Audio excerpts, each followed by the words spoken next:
Students, welcome to ClassFix Academy. I hope সবৰে খবৰ ভাল আৰু খুব ধুনীয়াকৈ প্ৰিপাৰেচন চলাই আছে। যিমান ষ্টুডেণ্ট আমাৰ ClassFix Academy লগত প্ৰিপাৰেচন চলাই আছে কেইদিনমানৰ পৰা সবে বহুত মোক WhatsAppত মেছেজ কৰি আছে বা ইভেন ফোনো কৰি আছে যে স্যাৰ ADRE 3.0 নোটিফিকেশন কেতিয়া আহিব প্ৰসেস কি হ'ব স্যাৰ বহুত মানে এক্সাইটেড হৈ আছো এইবেলি প্ৰিপাৰেচন বহুত ভালকে কৰি আছো স্যাৰ এইবাৰ ADRE 3.0 এনি হাউ ক্ৰেক কৰিব লাগিব So definitely তেওঁলোক বহুত এক্সাইটেড হৈ আছে আৰু তেওঁলোকৰ যি প্ৰশ্নবোৰ আছে প্ৰশ্নবোৰৰ উত্তৰ আজিৰ এই ভিডিওত আমি দিবলৈ যত্ন লম যে ADRE 3.0 ৰ ভ্যাকেন্সি কেতিয়া আহিব পাৰে কিমান পোষ্ট থাকিব পাৰে সবিশেষ মই ডিটেইলছ বুজাই দিম সো চাওক এই যেটো পোষ্ট আপোনালোকে দেখা পাইছে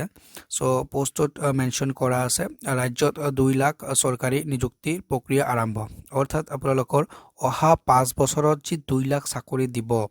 তাৰে প্ৰক্ৰিয়া ইতিমধ্যে আৰম্ভ হৈছে সক 5 বছৰত 2 লাখ দিব সো গতিকে আপোনালোকে এনেকুৱা নাভাবিব যে একেবাৰতে 2 লাখ ভ্যাকেন্সি আহিব ঠিক আছে সো এটো মানে এটা প্ৰসেস কমপ্লিট হ'ব আৰু এটা স্টাৰ্ট হ'ব এটা প্ৰসেস কমপ্লিট হ'ব আৰু এটা স্টাৰ্ট হ'ব এনেকে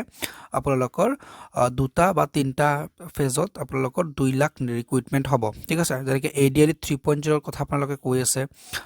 কেতিয়াবা হয়তো ADRE 3.0 শেষ হোৱাৰ পিছত আপোনালোকৰ ADRE 4.0 হ'ব ঠিক আছে কিন্তু আপোনালোকৰ কথাটো হ'ল যে ADRE 3.0 তে ক্ৰেক কৰিব লাগিব ADRE 3.0 তে এনি হাউ মানে আপোনালোকে এফৰ্ট দিয়ক ক্ৰেক কৰাৰ টাৰ্গেট লক ঠিক আছে কাৰণ ADRE 4.0 লৈকে যাতে ওয়েট কৰি থাকিব নালাগে আৰু ADRE 3.0 ৰ বাবে যদি আপোনালোকে প্ৰিপাৰেচন চলাম বুলি ভাবিছে তেনে ক্ষেত্ৰত আমাৰ ClassFix Academy জয়েন হ'ব পাৰে আমি একদম কম ফি লৈ কিনে আমি পঢ়াই আছো মাত্ৰ 999 টকা ফি লৈ আছো তাতো আকৌ কেতিয়াবা ডিসকাউন্ট দিয়া হয় সো অফলাইনৰ বেচ চলি আছে অফলাইন বেচৰ সিট বাৰো অলৰেডি প্ৰায় ফুলে হৈ গল তথাপি যদি আপোনালোকে কন্টাক্ট কৰে আমি কিবা এটা ব্যৱস্থা কৰিব পাৰিম তো যিকিনো আপোনালোকে প্ৰিপাৰেচন চলাব লাগে মুঠৰ ওপৰত তো এতিয়া আমি ব্যাক টু দা মেইন টপিকত আহিছো সো ৰাজ্যত 2 লাখ চৰকাৰী এই নিযুক্তিৰ প্ৰক্ৰিয়া ইতিমধ্যে আৰম্ভ হৈছে ঠিক আছে সো এতিয়া 2 লাখ চৰকাৰী আপোনালোকৰ এটা টাইমতে দিয়া নহব ধাপে ধাপে দিয়া হ'ব সো এতিয়া হল 2 লাখ যি চৰকাৰী নিযুক্তি তাৰ বাবে ডিপাৰ্টমেন্টে ভ্যাকেন্সি বিলাক ওলাব এটা ডিপাৰ্টমেন্টে ভ্যাকেন্সি বিলাক উলিয়াবৰ বাবে ডিপাৰ্টমেন্টে খালি পদৰ তথ্য বিচাৰিছে সো আৰু ডিপাৰ্টমেন্টৰ পৰা খালি পদৰ তথ্যসমূহ দাখিল কৰিব লাগিব 17 জুনৰ ভিতৰত সক ইয়াতে 17 জুন ডেটটো মেনশন কৰি দিছে 17 জুনৰ ভিতৰত খালি পদৰ তথ্যখিনি দিব লাগিব ঠিক আছে এতিয়া প্ৰতিটো বিভাগৰ জ্যেষ্ঠ সচিবলৈ নিৰ্দেশনা জাৰি সো ডেফিনেটলি প্ৰতিটো বিভাগলৈকে পঠাব আৰু তেওঁলোকে ৰিপৰ্টটো পঠাব আৰু সেই হিচাপে কিন্তু আপোনালোকৰ ভ্যাকেন্সিটো আহিব সো এতিয়া যিসকল ক্যান্ডিডেটে আমাক সুধি আছিল যে স্যাৰ ADRE 3.0 ৰ ভ্যাকেন্সিটো কেতিয়া আহিব নোটিফিকেশন কেতিয়া পাবলিশ হ'ব সো 17 জুনৰ আগতটো নহয় এটো একদম খাটাং কাৰণ 17 জুনলৈকে তেওঁলোকক টাইমে দিয়া হৈছে আৰু 17 জুনৰ ভিতৰত তেওঁলোকে ৰিপৰ্টটো যেতিয়া সাবমিট কৰিব সেই ৰিপৰ্টটো প্ৰসেস কৰাৰ পিছত সেই ৰিপৰ্টটো কিমান ভ্যাকেন্সি আছে হেতু তেওঁলোকে লিস্ট আউট কৰিব লিস্ট আউট কৰাৰ পিছত এটো এপ্ৰুভেলৰ কথা আছে ষ্টেট লেভেল ৰিক্ৰুটমেন্ট কমিছনে এটো পাবলিশ কৰিব হয় সো এই গোটেইখিনি যদি আমি প্ৰসেস চাব যাও এট লিস্ট আপোনালোকৰ 1 মান্থ এটা লাগি যাব ঠিক আছে তো বৰ্তমান ধৰক আপোনালোকৰ জুন মাহ চলি আছে জুলাই বা আগষ্ট ঠিক আছে ম্যাক্স টু ম্যাক্স আপোনালোকৰ আগষ্টৰ শেষলৈকে সো আগষ্টৰ শেষলৈকে আপোনালোকে একদম ADRE 3.0 নোটিফিকেশন পাই যাব ঠিক আছে আৰু ADRE 3.0 নোটিফিকেশন কেৱল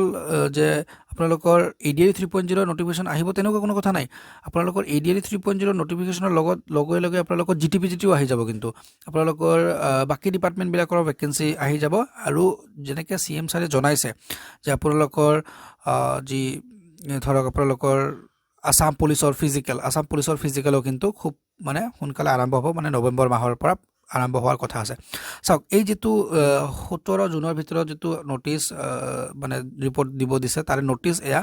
সো এই অফিশিয়াল নোটিস হয় বেসিক্যালি এই নোটিসটো পাবলিক কৰা হোৱা নাই কাৰণ এটো ডিপাৰ্টমেন্টাল নোটিস হয় সো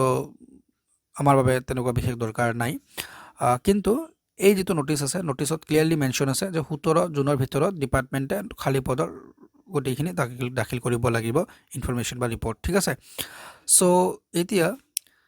2 লাখ নিযুক্তিৰ বাবে টাস্ক ফ'ৰ্চো গঠন কৰিছে এই কথা CM ছাৰেও অলৰেডি ঘোষণা কৰিছে আৰু এই টাস্ক ফ'ৰ্চে ডেফিনেটলি আমাৰ এই যিটো প্ৰচেছ এই প্ৰচেছটো মনিটৰ কৰি থাকিব বা চলাই থাকিব ঠিক আছে সো এতিয়া কথাটো হ'ল যে ভ্যাকেন্সি অহাটো এক প্ৰকাৰ নিশ্চিত আপোনালোকে গম পালে আৰু 17 জুনৰ ভিতৰত আপোনালোকৰ ডিপাৰ্টমেণ্টবিলাকে ৰিপৰ্টটো সাবমিট কৰিব আৰু তাৰ পিছত পাবলিশ হ'ব আপোনালোকৰ নটিফিকেশন আৰু তাৰ বাবে আপোনালোকে কেইটাদিনমান ৱেইট কৰিব লাগিব সো ডেফিনেটলি ভ্যাকেন্সি আহিব ভালকে প্ৰিপাৰেচন কৰক আমি ক্লাছ ষ্টাৰ্ট কৰি দিছো ক্লাছ ফিক্স একাডেমিত আমি বেচ পঢ়াই আছো পেইড বেচও আছে ফ্ৰী ক্লাছও আছে ৰাতি 9টাকে আমি ৰাতি 9টাত আমি ফ্ৰী ক্লাছ লৈ আছো আৰু 7টা আৰু 8টা বজাত আমাৰ পেইড বেচৰ ক্লাছ থাকে